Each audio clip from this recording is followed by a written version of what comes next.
নমস্কার, কথাবার্তা টিভির পর্দায় স্বাগত। আমি পায়েল রয়েছি আপনাদের সঙ্গে। এই ক্রিসমাসের মরশুমে সেজে উঠেছে গোটা তিলোত্তমা।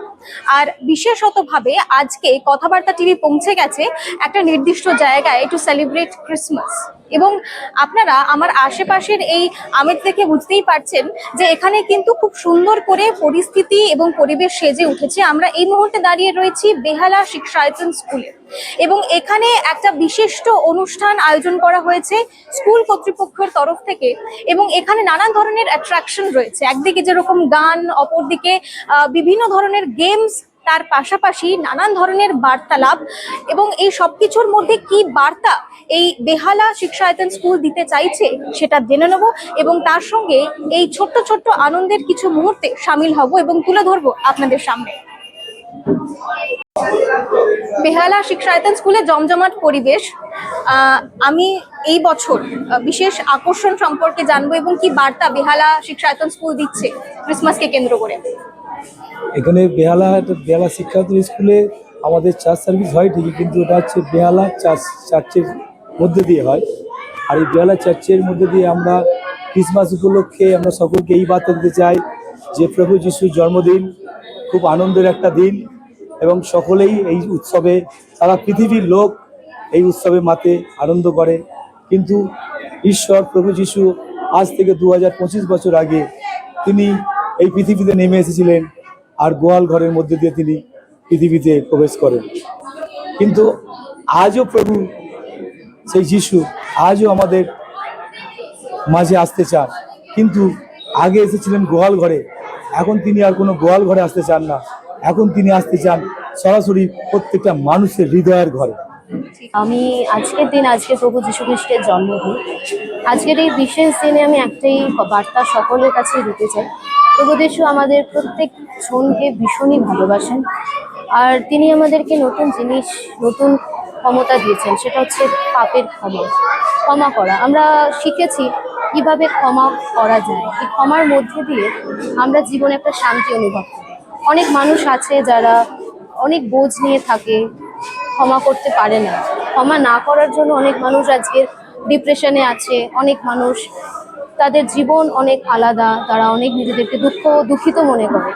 কিন্তু আমরা মনে করি যে যারা আমরা ঈশ্বরকে বিশ্বাস করি, যারা আমরা ঈশ্বরকে ভালোবাসি, যারা আমরা যীশু খ্রিস্টকে বিশ্বাস করি, তারা যখনই আমরা যীশুকে জানতে পেরেছি, আমরা সেই ডিপ্রেশনের লাইফ থেকে নিজেদেরকে কাটিয়ে আমরা আলোর পথ দেখেছি, নতুনভাবে নিজেকে সাজিয়ে উঠেছি।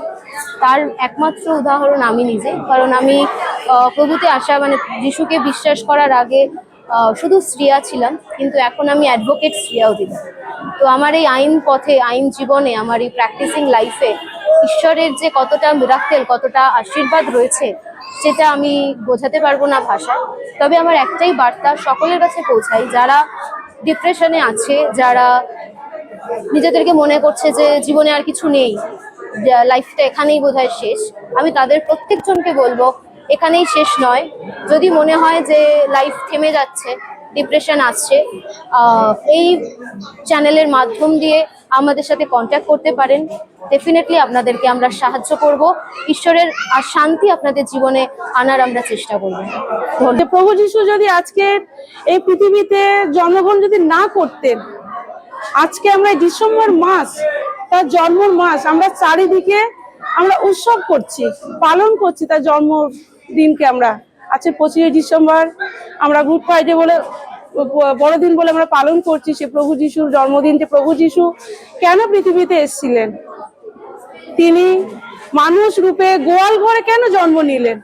তিনি তো আরো রাজার ঘরে জন্ম নিতে পারতেন, কোনো আরো ধনী ব্যক্তির কাছে জন্ম নিতে পারতেন, কিন্তু তিনি কেন গোয়াল ঘরে জন্মগ্রহণ করলেন?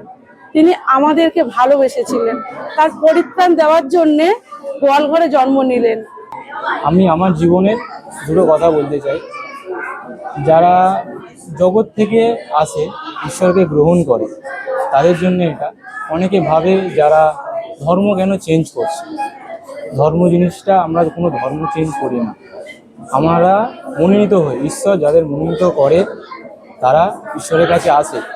আমরা যেরকম আমাদের পরিবার থেকে আমরা যেরকম এসেছি, আমরা জন্ম থেকে খ্রিস্টান ধর্মটা আমরা যেটা নিয়েছি, এটা ধর্ম নেওয়া না, ঈশ্বর আমাদের মনোনীত করেছে বলে আমরা ঈশ্বরের কাছে এসেছি, ঈশ্বরের আরাধনা প্রার্থনা করছি। মনে করুন এটা ঈশ্বর, এটা মানুষ। ঈশ্বর এই পৃথিবীকে পুরো সৃষ্টি করেছিল। ঈশ্বরের সঙ্গে মানুষের সুন্দর একটা সম্পর্ক ছিল। মানুষ কি করলো, একদিন ঈশ্বরের অবাধ্য হলো, পাপ করতে থাকলো, চুরি করলো, মিথ্যে কথা বলা, লোভ করা, নানা রকম পাপ করার ফলে ঈশ্বর থেকে মানুষের শুধু সম্পর্ক চলে বিচ্ছিন্ন হয়ে গেল। বিচ্ছিন্ন হওয়াতে যে কেহ মানে ক্ষমা না চেয়ে মারা যাবে, সে নরকে যাবে, সে আর স্বর্গে যেতে পারবে না। তাই আজ থেকে 2025 বছর আগে ঈশ্বর তার একমাত্র পুত্রকে প্রভু যিশুকে পৃথিবীতে পাঠিয়েছিলেন সমস্ত জাতিকে পাপ থেকে উদ্ধার করতে। যিশু কোনো পাপ করেননি, তিনি 100% মানুষ ছিলেন, তিনি 100% এখনো আছেন। তাই তিনি আমাদের সমস্ত পাপের বোঝা উনি ক্রুশে নিয়ে মারা গেলেন, গাড়া গেলেন, আর তিনি কবরস্থ হলেন, 3 দিন পরে জীবিত হলেন। যে কেউ মন পরিবর্তন করবে আর যে বিশ্বাস করবে আর পাপের জন্য ক্ষমা চাইবে প্রভু যিশুর কাছে, তার সঙ্গে ঈশ্বরের আবার নতুন সম্পর্ক হবে। সে আর নরকে যাবে না, সে স্বর্গে যাবে ঈশ্বরের। জয় যিশু, মেরি ক্রিসমাস সবাইকে।